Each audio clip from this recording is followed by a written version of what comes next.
بسم اللہ الرحمن الرحیم. محترم جناب ڈائریکٹر صاحب، پرنسپل صاحب، اساتذہ کرام، معزز مہمان خواتین و حضرات اور طلباء و طالبات، السلام علیکم. پروفیسر سید احمد سعید ہمدانی جو معروف محقق اور دانشور ہیں، کئی کتابوں کے مصنف بھی ہیں. ان کی کتابوں کا موضوع تصوف ہے. ہم سب طلباء و طالبات اور اساتذہ کرام نے ان سے درخواست کی تھی کہ وہ تعلیمات اقبال اور دوسرے علمی موضوعات پر ہمیں درس دیا کریں. آج کا پروگرام اسی سلسلے کی دوسری کڑی ہے. پروگرام کا آغاز تلاوت قرآن پاک سے کیا جائے گا. میں دعوت دیتی ہوں محمد سلمان شاہ کلاس 1 کو کہ وہ آئیں اور تلاوت قرآن پاک کی سعادت حاصل کریں. اعوذ باللہ من الشیطان الرجیم. بسم اللہ الرحمن الرحیم.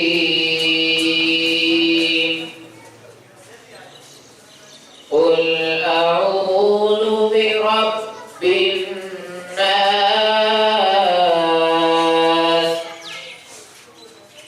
ملک الناس إله الناس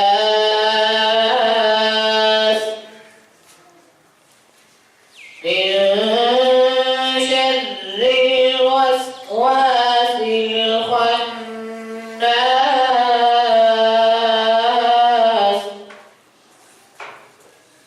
الذي يوسوس في صدور الناس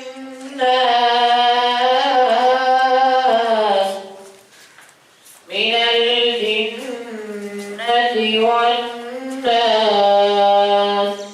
صدق اللہ العظیم. اب میں دعوت دیتی ہوں وزیر ادب کی انچارج محترمہ مصباح صاحبہ اور طالبات کو کہ وہ آئیں اور کلام اقبال پیش کریں. خودی کا سر نہاں لا الہ الا اللہ. خودی کا سر نہاں، خودی کا سر نہاں، لا الہ الا اللہ، لا الہ الا اللہ.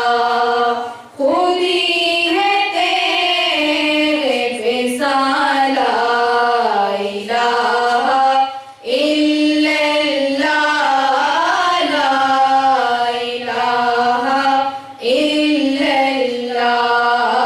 لا الہ الا اللہ، لا الہ الا اللہ. یہ دور اپنے ابراہیم کی تلاش میں ہے. یہ دور اپنے ابراہیم کی تلاش میں ہے. سرم کدا ہے جہاں، سرم کدا ہے جہاں، لا الہ الا اللہ، لا الہ الا اللہ، لا الہ الا اللہ، لا الہ الا اللہ. کیا ہے تو نے متائے غرور کا سودا، کیا ہے تو نے متائے غرور کا سودا. فریب سود و زیاں، فریب سود و زیاں، لا الہ الا اللہ، لا الہ الا